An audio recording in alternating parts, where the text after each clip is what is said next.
Hello दोस्तों। तो कैसे हैं आप लोग। आज हम दिल्ली पुलिस 2025 के जो पीछे पेपर हो चुके हैं उनमें पूछे गए इकोनॉमिक्स से इम्पोर्टेंट क्वेश्चन करने वाले हैं। तो चलो शुरू करते हैं। देखते हैं पहला प्रश्न क्या कहता है। भारत में पंचवर्षीय योजना का मॉडल किस देश से लिया गया है। ऑप्शन ए अमेरिका से, ऑप्शन बी सोवियत संघ से, ऑप्शन सी ब्रिटेन से, ऑप्शन डी जापान से। तो इसका आंसर क्या होगा। ऑप्शन बी सोवियत संघ से। अब देखते हैं प्रश्न नंबर दूसरा। जीएसटी भारत में कब लागू किया गया। 1 जुलाई 2017 को, 15 अगस्त 2016 को, 26 जनवरी 2018 को, 1 अप्रैल 2017 को। बताइए क्या आंसर होगा इसका। तो इसका आंसर होगा 1 जुलाई 2017 को। लागू करने वाला पहला राज्य है असम और 101वां संविधान संशोधन के तहत इसको लागू किया गया। देखते हैं तीसरा प्रश्न क्या कहता है। नीति आयोग का अध्यक्ष कौन होता है। नीति आयोग का अध्यक्ष ऑप्शन ए राष्ट्रपति, ऑप्शन बी वित्त मंत्री, ऑप्शन सी प्रधानमंत्री, ऑप्शन डी आरबीआई गवर्नर। तो इसका आंसर होगा ऑप्शन सी प्रधानमंत्री, जो वर्तमान में नरेंद्र मोदी हैं। अब देखते हैं प्रश्न नंबर 4 क्या कहता है। प्रश्न नंबर 4 कहता है भारत में राष्ट्रीय आय की गणना कौन करता है। ऑप्शन ए नीति आयोग, ऑप्शन बी वित्त मंत्रालय, ऑप्शन सी भारतीय रिजर्व बैंक, ऑप्शन डी केंद्रीय सांख्यिकी संगठन। तो इसका आंसर हो जाएगा ऑप्शन डी नीति आयोग की। अब देखते हैं प्रश्न नंबर 5। श्वेत क्रांति का संबंध किससे है। ऑप्शन ए गेहूं से, ऑप्शन बी अंडा से, ऑप्शन सी दूध उत्पादन से, ऑप्शन डी मछली उत्पादन से। तो इसका आंसर हो जाएगा ऑप्शन सी गेहूं से संबंधित हरित क्रांति है, जो भारत में इसके जनक हैं एम एस स्वामीनाथन। अंडा क्रांति का संबंध रजत क्रांति से है और मछली उत्पादन का संबंध नीली क्रांति से। अब देखते हैं प्रश्न नंबर 6 क्या कहता है। निम्नलिखित में से कौन सा प्रत्यक्ष कर है। ऑप्शन ए बिक्री कर से, ऑप्शन बी आयकर से, ऑप्शन सी उत्पादक शुल्क से, ऑप्शन डी सेवा कर से। तो इसका आंसर हो जाएगा बी इनकम टैक्स से। अब देखते हैं प्रश्न नंबर 7 क्या कहता है। भारतीय रिजर्व बैंक आरबीआई का राष्ट्रीयकरण किस वर्ष किया गया था। बताइए। ऑप्शन ए 1935 में किया गया था, बी 1947 में, सी 1949 में, डी 1950 में। बताइए इसका क्या आंसर होगा। 1 जनवरी 1949 को इसका राष्ट्रीयकरण किया गया था। स्थापना इसकी 1 अप्रैल 1935 को की गई थी। तो इसका आंसर हो जाएगा ऑप्शन सी। अब देखते हैं क्वेश्चन नंबर 8। मुद्रा स्फीति के दौरान क्या होता है। मुद्रा का मूल्य बढ़ता है, वस्तुओं की कीमतें गिरती हैं, या ऑप्शन सी मुद्रा का मूल्य गिरता है, ऑप्शन डी मुद्रा की आपूर्ति कम होती है। बताइए इसका क्या आंसर होगा। इसका आंसर होगा ऑप्शन सी मुद्रा का मूल्य गिरता है और वस्तुओं की कीमतें बढ़ती हैं। अब देखते हैं प्रश्न नंबर 9। मिश्रित अर्थव्यवस्था का संबंध किससे है, क्या अर्थ है इसका।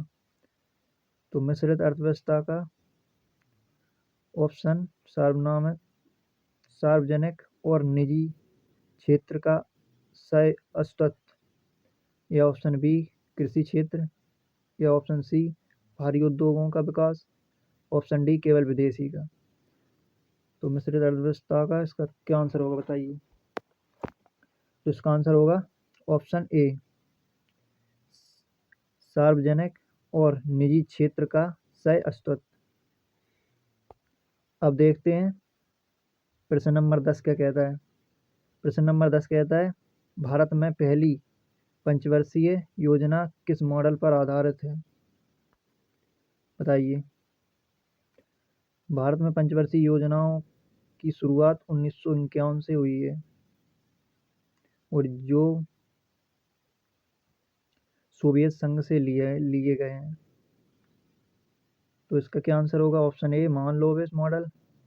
ऑप्शन बी, हेरोडोट मॉडल। ऑप्शन सी, गांधीवादी मॉडल।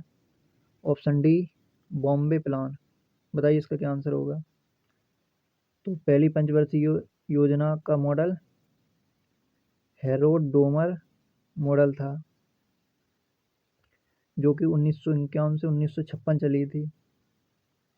बॉम्बे प्लान 1944 में 8 उद्योगपतियों के द्वारा शुरू किया गया था। अब देखते हैं प्रश्न नंबर 11। बैंकों का बैंक किसे कहा जाता है। Option A, SBI। Option B, Punjab national bank PNB। Option C, RBI। Option D, ICICI। बताइए। इसका आंसर हो जाएगा ऑप्शन सी, RBI को बैंकों का बैंक कहा जाता है। RBI की स्थापना कब हुई थी बताइए आप लोग।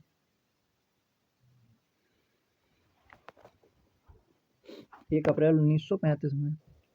सेबी की स्थापना कब हुई थी।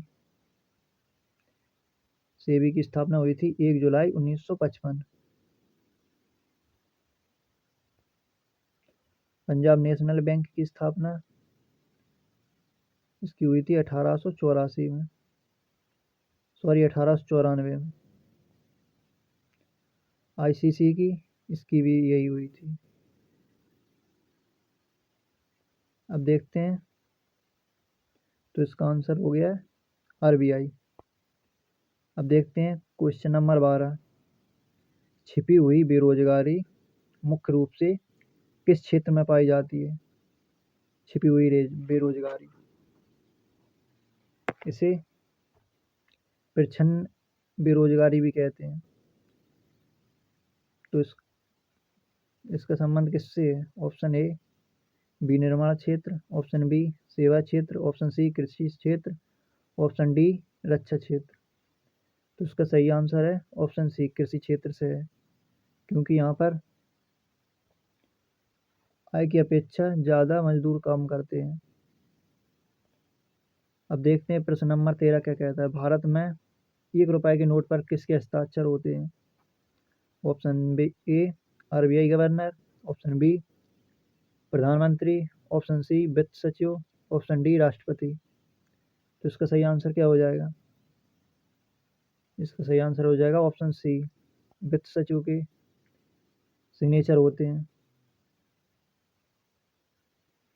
वर्तमान में वित्त सचिव कौन है भारत के। तुहिनकांत पांडे। अब देखते हैं प्रश्न नंबर 14। सेबी का मुख्यालय कहाँ पर है। बताइए सेबी का मुख्यालय कहाँ पर है। सेबी का मुख्यालय है मुंबई। और सेबी की स्थापना कब हुई थी 1988 में। इसकी स्थापना हुई थी 1988।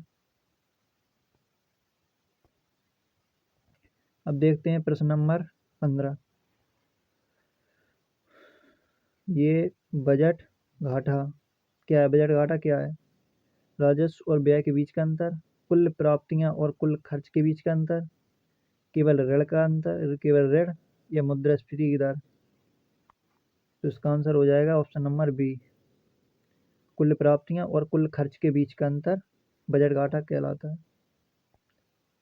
ग्रेसर का नियम किससे संबंधित है। ऑप्शन ए, मांग और आपूर्ति से।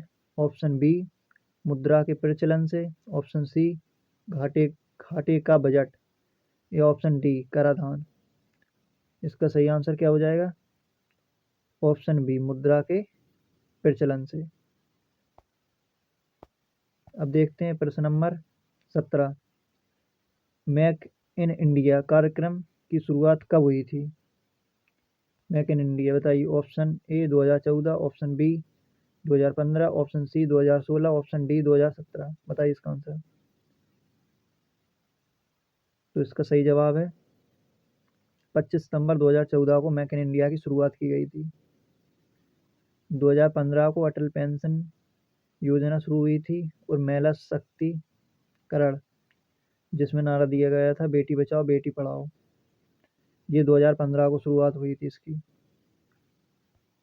अब देखते हैं प्रश्न नंबर 18। भारत में गरीबी का आकलन किस आधार पर किया जाता है?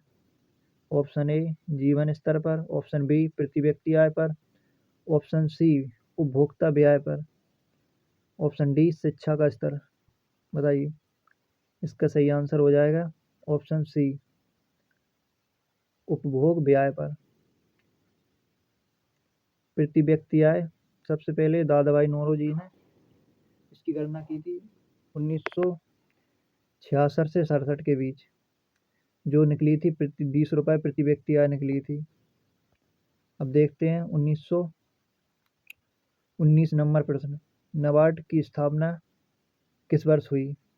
नाबार्ड की स्थापना इसकी हुई बार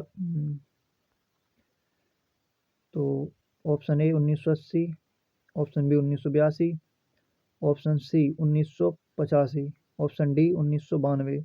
सही आंसर क्या होगा बताइए। इसका सही आंसर होगा 12 जुलाई 1982 को इसकी स्थापना हुई थी बीर बी शिवरामन समिति से की सिफारिश से। प्रश्न नंबर 20 देखते हैं। बुल और बियर शब्द का प्रयोग कहाँ किया जाता है? बैंकिंग में, व्यापारी विदेशी व्यापार में, शेयर बाजार में या कृषि बाजार में? बताइए इसका सही आंसर क्या होगा। इसका सही आंसर होगा शेयर बाजार, स्टॉक मार्केट। तो दोस्तों क्वेश्चन पूरे हो गए हैं। धन्यवाद।